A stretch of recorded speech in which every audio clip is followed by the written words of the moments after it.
हिंदू धर्म ग्रंथों के अनुसार कौन थे सबसे शक्तिशाली ऋषि? ऐसे ऋषि जिनके श्राप से देवता तक भयभीत हो जाते थे। ऐसे ऋषि जिनके क्रोध से स्वयं भगवान भी न बच सके। नमस्कार मित्रों, स्वागत करता हूँ आपका अपने YouTube चैनल हिंदी संस्करण पर। इस चैनल पर आपको सनातन धर्म से संबंधित रोचक व ज्ञानवर्धक जानकारी मिलती है और मिलती रहेगी, इसलिए चैनल को जल्दी से सब्सक्राइब कर ले और वीडियो पसंद आए तो इसे लाइक और शेयर अवश्य करें।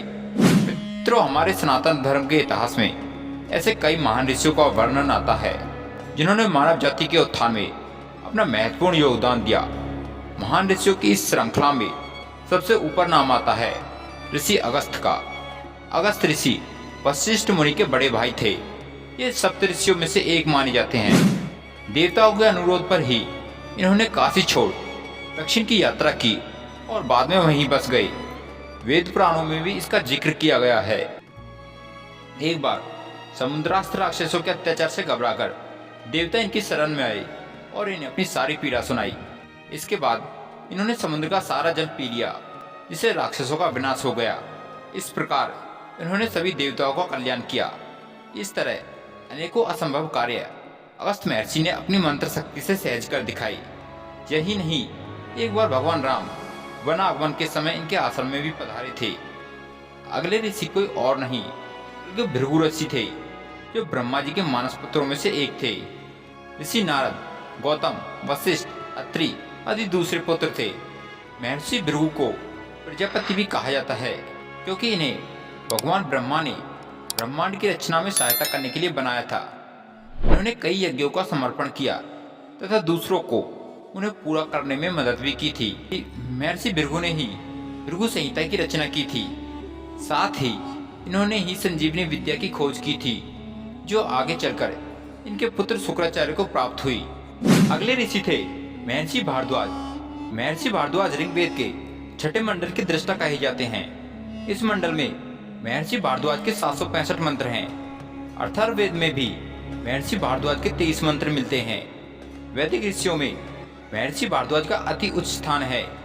महर्षि भारद्वाज हमारे उन प्राचीन विज्ञान वेदाओं में से एक हैं, जिन्होंने महान वैज्ञानिकों की कई सारी श्रृंखलाओं को जन्म दिया। इनका जीवन अति साधारण था, लेकिन इनके पास कई अद्भुत और अलौकिक शक्तियां थी। महाभारत के शांति पर्व के अनुसार महर्षि भारद्वाज ने खंगुर वेद का प्रवचन किया था। अगले ऋषि थे महर्षि कश्यप। महर्षि कश्यप ब्रह्मा के मानस पुत्र मारच के पुत्र थे। महर्षि कश्यप ऋषियों में श्रेष्ठ माने जाते हैं। सुर असुर के मूल पुरुष मुनि राजा का आश्रम मेरु पर्वत पर था। इनकी कुल 17 पत्नियां थी, जिनमें से 13 तो दक्ष प्रजापति की ही पुत्रियां थी। इन्हीं पुत्रियों में से देवों, नागों, असुरों तथा अन्य कई प्राणियों का जन्म हुआ।